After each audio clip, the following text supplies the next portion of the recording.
ऐसा लग रहा है जैसे बॉलीवुड की शक्ल सूरत बदलती जा रही है, और ये मैं इसलिए कह रहा हूँ क्योंकि कुछ समय पहले खबर ये आई है कि कंगना रनौत ने अपना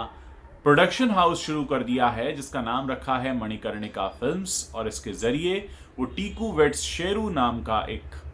डिजिटल कंटेंट लेकर आने वाली हैं। ओटीटी प्लेटफॉर्म पर होगा। इसकी कास्ट क्या होगी, कहानी क्या होगी, इसके बारे में तो बाद में बताया जाएगा, लेकिन इतना तय है कि कंगना रनौत अब प्रोड्यूसर बन गई हैं और वो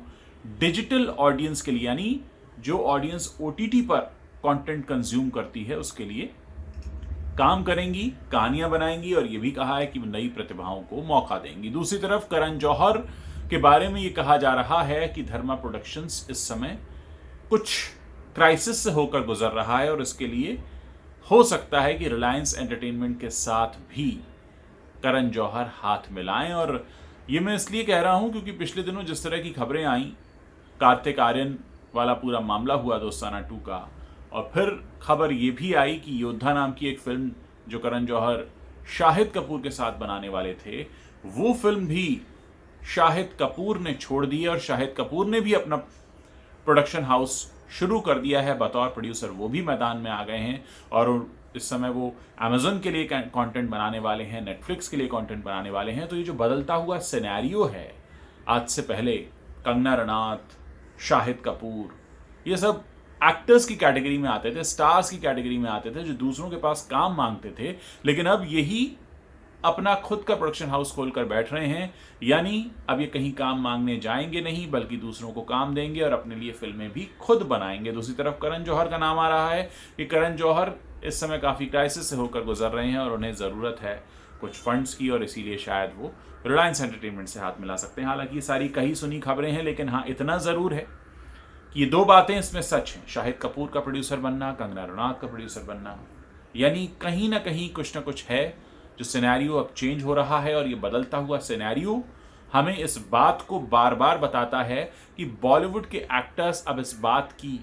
ज़रूरत समझने लगे हैं कि उन्हें अगर काम की ज़रूरत है तो उन्हें अपने लिए फिल्में, अपने लिए कंटेंट खुद ही बनाना होगा। कोई दूसरा उनको काम देने नहीं आएगा, क्योंकि जैसा कि बार बार कहा जाता रहा है कि बॉलीवुड में एक गैंग है जो गुट बनाकर काम करता है, और अगर आप उस गैंग का हिस्सा नहीं हैं तो फिर आपके लिए काम मिलना मुश्किल और कभी कभी तो नामुमकिन हो जाता है। ये जो सारी खबरें आ रही हैं, इनके पीछे की बात समझने की ज़रूरत है, और पीछे की बात इतनी सी है कि बॉलीवुड अब एक ऐसा मैदान बनकर रह गया है जहां सब लोग अपना अपना गुट बनाकर खेल रहे हैं। कोई भी एक गुट दूसरे गुट को काम देने के लिए तैयार नहीं होता, और यही वजह है कि जिसको काम करना है उसे खुद प्रोड्यूसर बनना पड़ेगा। आने वाले टाइम में यही सिनेरियो दिखने वाला है। हमने देखा कि जितने भी सफल स्टार रहे उन सब ने अपने अपने लिए अपनी अपनी दुकानें खोल ली, क्योंकि हर कोई मुनाफा भी ज़्यादा कमाना चाहता है और इस बात को भी अच्छे से जानता है कि कोई दूसरा उसे काम नहीं देगा, क्योंकि ये दुनिया एक ऐसी है जहाँ पर नाम और इमेज के बल पर सारा बिजनेस चलता है। ऐसे में कोई भी इस बात के लिए तैयार नहीं होता कि वो अपना नाम या अपनी इमेज आपको दे दे, या आपके साथ शेयर करे, या आपकी कमाई का जरिया बन जाए। ये बदलता हुआ सिनेरियो है, और ये बदलता हुआ सिनेरियो उन नए लोगों के लिए बहुत अच्छी बात है जो अब इस समय अपनी एक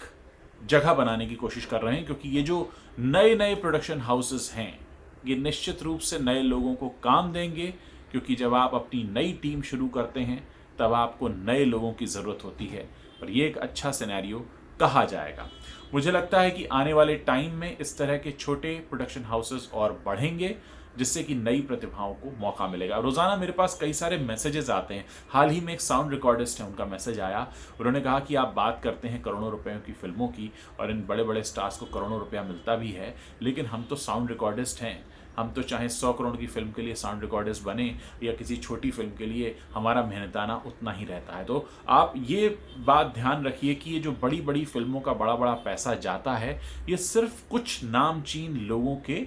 बैंक अकाउंट्स में जाता है, लेकिन जो नीचे का स्टाफ होता है, जो सपोर्टिंग स्टाफ होता है, जो टेक्नीशियंस होते हैं, जो क्रू मेंबर्स होते हैं, उन बेचारों को इस बात का कोई फ़ायदा नहीं पहुंचता कि वो फिल्म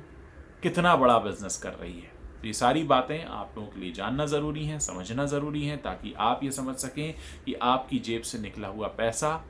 कहाँ तक और किस तरह से पहुंचता है। ये आपकी एक बहुत बड़ी जिम्मेदारी भी है और ये आपकी बहुत बड़ी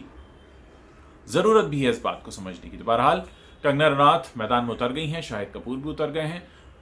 इस सब के बीच जो मुझे उम्मीद की रोशनी नज़र आ रही है वो आ रही है नए लोगों के लिए, क्योंकि नए लोगों को काम मिलना बहुत ज़रूरी है, ख़ासकर उन लोगों के लिए जो छोटे शहरों से सपने लेकर मुंबई आते हैं या फिर वो कुछ बड़ा करना चाहते हैं जिसके लिए उन्हें